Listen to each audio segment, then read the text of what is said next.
Hello everyone, Reese here, and you join me once again for another monthly film roundup. So it's a roundup in which I discuss briefly all the films that I've watched in a particular month, offer some mini reviews, many thoughts, and many analysis if appropriate.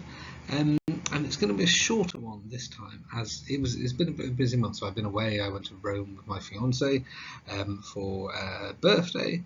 And I've been finishing. We've been working on a monograph I've mentioned in all videos with my amazing co-author Alice Tremere. So, her new watches have not really been on the on the on the agenda as much as they normally are. But nonetheless, I watched 7 things for the first time this month, 2 of which were in the 1,000 film challenge, and you see there.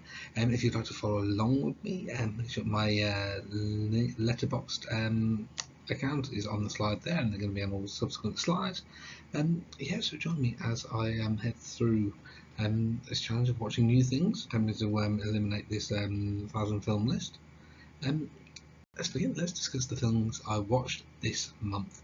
It's quite an interesting mix, I think. Quite an interesting spread, even among 7 films. So the first thing, I went to the cinema to watch Scary Movie, the new Scary Movie film. So I love horror parody. I love spoof humour. I love that. That's very much for me. The Naked Gun, Airplane are some of my favourite films. And of course, there is sort of a scholarly interest here in that in October I'm releasing an edited book, Horror Spoofs and Parody. So this is the thing, and this is a film that brought Anna Faris. It brought the Wayans brothers as well back to the franchise and spoofs a selection of contemporary horror films, while offering sort of a vague recapture of Scream 5. Now, we sort of have to exist on 2 metrics here, which is the movie is probably not technically good, but I loved it. This is exactly the sort of humour that really speaks to me. There's some excellent moments there, sort of a parody of The Substance with a sort of a beautiful punchline that you don't see coming. Seeing the cast interact, and there's sort of a very kind of meta, spoofy ending, which lands beautifully. It's just wonderful to see everyone sort of just fall back into these sort of familiar characters. Not all the jokes land, but then this has always been true of every form of spoof humour. I was laughing a lot in the cinema. That is exactly what you need. It's sort of, I'm not going to claim it's for everyone. It's for people who like horror and like essentially the daft, silly humour.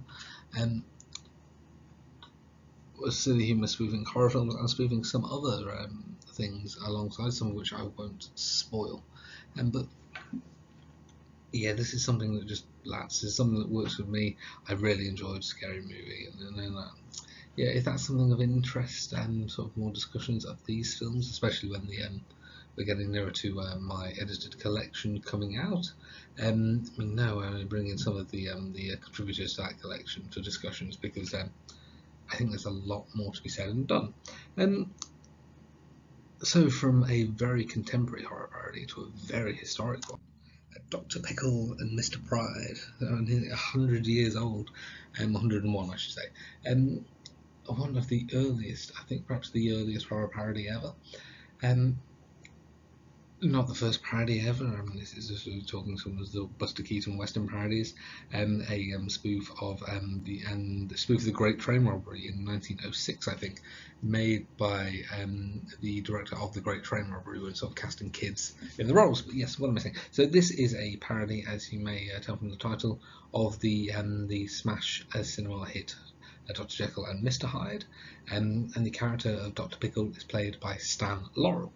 The film is a short one. It's about 30 minutes long, and it's mainly sort of Pickle causing, essentially terrifying a town with quite minor inconveniences, stealing a kid's ice cream, being sort of a public nuisance. I thought it's good fun. It's good fun. It wraps up incredibly quickly. It's sort of, yes, I was sort of getting to the final sort of 5 minutes of it, and sort of we're still. I don't think they deduce sort of what's going on, and it wraps up in a beautiful punchline, but a very abrupt one. But this is good fun again. So a few minutes from now, I think the film still lands. It probably would have landed markedly better with an audience who sort of were very au fait with that particular representation of Jekyll and Hyde. But An excellent parody that takes its target text and transforms it and has good fun. And the idea of the hired character or pride character here being essentially sort of a public nuisance rather than an actual monster is a sort of a wonderful way to parody that. The first of two films off my list, Captain's Courageous. This is one I'd never heard of. I'd never come across this before at all, and it's kind of a seafaring tale, which is not normally something that I would particularly opt for. That's never been something that landed with me. There's this sort of an old saying I remember that sort of young boys when they're growing up want to be sailors or soldiers or cowboys or astronauts. And I always leant more towards cowboy and astronaut, I've got to be honest. But this is one of the films off my list picked at random by my fiance, so thank you very much to her. And it's a tale of this sort of awful, spoiled young kid who is sort of off on a sort of a cruise with his father, falls off the boat and is rescued by a fishing trawler and sort of essentially learns to behave like a human and learns to be a sort of a proper man there. Under the tutelage of a sort of an immigrant sailor who's played by Spencer Tracy, who sort of essentially takes on as a sort of a paternal bond. Lionel Barrymore crops up as the captain of the trawler. I like this. I sort of say I didn't know what it was going to be. I was worried it was going to be seafaring, but essentially it's a tale about sort of male role models becoming men, and sort of the impact that these role models can have. And in our culture at the moment, there's a lot of discourse about male role models and sort of toxic masculinity, etc. I'm not getting into that too much here, but this is kind of sort of an unabashed adventure story, in a sense of a kid who is sort of forced to muck in, a spoiled kid who is forced to muck in, encouraged to learn that life and sort of placed on the same keel as other men and essentially treated in respect. The film is not perfect. It's not perfect by any means. There is sort of a wonderful epilogue. Sort of some wonderful scenes between Tracy and the boy, and sort of the rest of the crew. You get a real sense of this sort of ship as a sort of a community, and is large and sort of quite contained in equal measure. Scenes when they return to shore and Barrymore in particular and his interaction with the boy's father. Some of those scenes I don't think quite. Essentially, I think the sort of back on land portion goes on perhaps slightly too long. It sort of belabours a point, but I really enjoyed this. This is a sort of film that I don't think that it sort of doesn't really get made anymore, and that is really culture's loss. Toy Story 5. So talking some of my favourite films, a new spoof comedy and a new Toy Story film. So yeah, it's tension. This is a film that didn't really need to be made. The same could be said of Toy Story 4, much as I enjoyed that. And I enjoyed this. Absolutely enjoyed this. It's a Toy Story film and it's magical. The film focuses on Jessie, who is sort of now essentially looking after Bonnie, as Bonnie struggles to make friends. Her parents buy a sort of a tech, a lily pad, so sort of essentially bring tech into the house, and Jessie reckons with essentially the encouragement of tech that might render her and all the other toys obsolete, and in the quest of doing this takes her back to her home, her original home, where she lived with Emily, the girl who left her in Toy Story 2. And yes, this is an interesting film. Concurrent to this, there's sort of an army of Buzz Lightyear's toys are attempting to sort of find Star Command. So sort of two plot lines that interact beautifully. It is Pixar magic. The film looks gorgeous, not perhaps as gorgeous as Toy Story 4, which may perhaps be the best looking film they've ever done in terms of art style. There's some sort of beautiful moments back at Gut Punch where the film opened and the score immediately is defaulting to sort of an instrumental version of When She Loved Me. You know you're sort of in for a beautiful and heartbreaking time. And my goodness, some of those films. There's a scene under a tree that is you bring tears to my eyes thinking about it.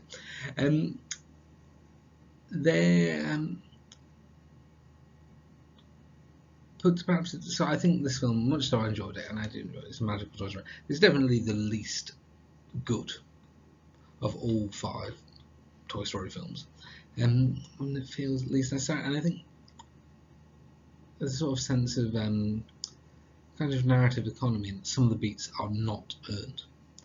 And there's kind of elements of this that I found very frustrating to watch, and that the parents essentially leave this sort of impressionable young girl on her tablet for what is implied to be days on end, and then sort of the tablet's narrative journey is not one that I think is really effectively lands.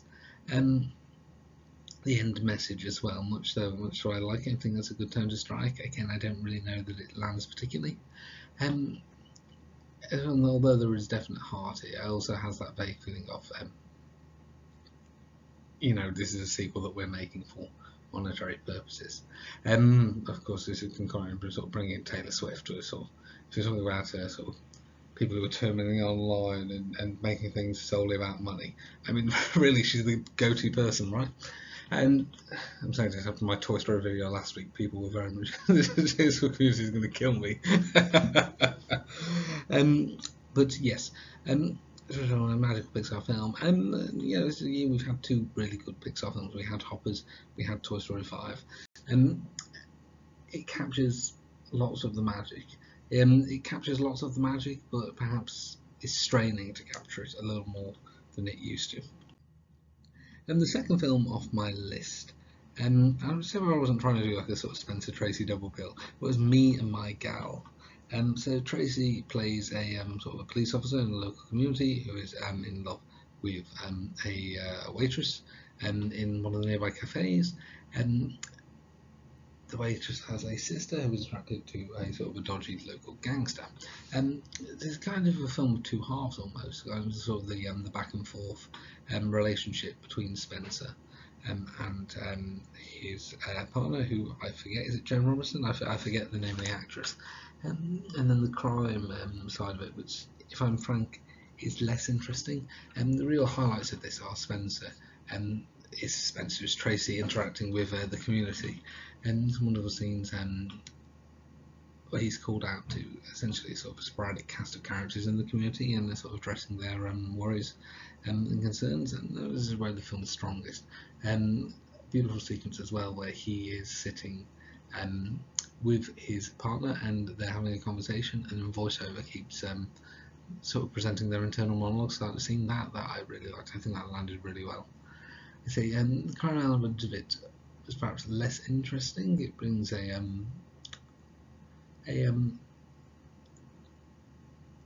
perhaps a jeopardy into the film that wasn't necessarily needed to be there. There were some good elements of that.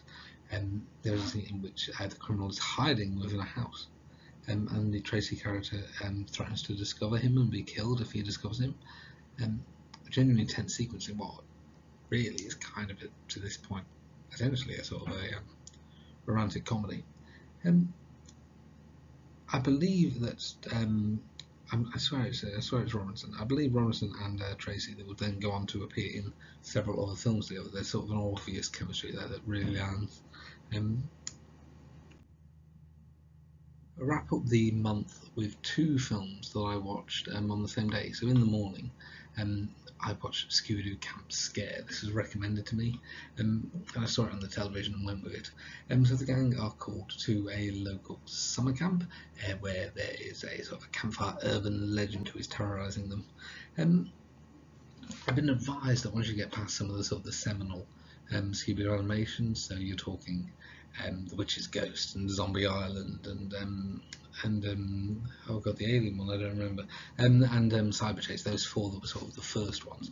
This is probably one of the best ones, and I really enjoyed it. It really landed. This is a film that's really paying homage to sort of slasher films of the 1980s, and really the Friday the 13th. Friday the 13th is really kind of the key thing here. The monster seems genuinely threatening, and there's quite a fun cast of supporting characters. These films very much kind of, you know what you're getting with a Scooby-Doo film if you've seen a Scooby-Doo film, right? But I enjoyed this. I would recommend, and there's a very sort of assuredness of the characters and doing essentially making use of all of them in ways that doesn't always transpire in the Scooby-Doo films. And so I can see why he gets the kudos it does, because I thought this really landed well. And also a bit of sort of Scooby-Doo-esque films. I wrap up the other month with Bates Motel, again one I watched with the fiance. And this is a weird film. I watched this for work I'm doing. So this is a television film from 1987, directed by Richard Rothstein, and essentially was the pilot for a TV show that never happened, about a guy called Alex, played by Bud Cort, who is left Bates Motel in Norman Bates' will. And he goes there to sort of reopen it and sort of make it a sort of welcoming space for the community, while facing sort of challenges and sort of suggestions that the space may be haunted. It's a weird film. It's a film that never quite picks a lane. It never quite picks a tone it wants to go for. So we have the court character who, I'm going to imagine, is so frustratingly passive in the face of everything. He's a tough guy to root for. A selection of supporting characters. But then in the film's final kind of 30 minutes or so, we entirely step away from that storyline to follow a woman who has come to the hotel to end her life, and sort of encounters a selection of young people who sort of persuade her to think again. And this is sort of what I imagine what the show would have looked like had it taken place, as this sort of kind of guest star of the week checking in and having sort of paranormal confluences. But it was weird. It's a weird choice to sort of set up one thing, step away from it, and then resolve it again in an incredibly rushed 5-minute sequence that, if we're honest, was incredibly silly. Silly is the word that how this wraps up. So I'm saying this, and yet it'd be hard to say that the film wasn't interesting, wasn't enjoyable, even though it's about 3-4 different things at once and never quite figures out how to mesh all these tones together. Each one of the characters is under siege by the police as he's got a gun and wants to protect his house, and that is then completely forgotten in the next scene. The paranormal stuff comes out of nowhere. As I say, there's ludicrous Scooby-Doo layers of unmasking and stuff at the end. This is an interesting curio, perhaps better than I think it sort of the critical derision suggests, but yeah, a weird film. And I conclude it there. So thank you very much for watching. Hopefully you found this video enjoyable, and if you've seen any of these films, let me know what you think of them, what you thought. And if you have any films you'd like me to watch and check out and offer my thoughts on as well, comment below. Thank you so much for watching. Make sure to like, subscribe, ring the bell so you know there's a new video coming. And thank you very much for being here. I look forward to seeing you all in the next one.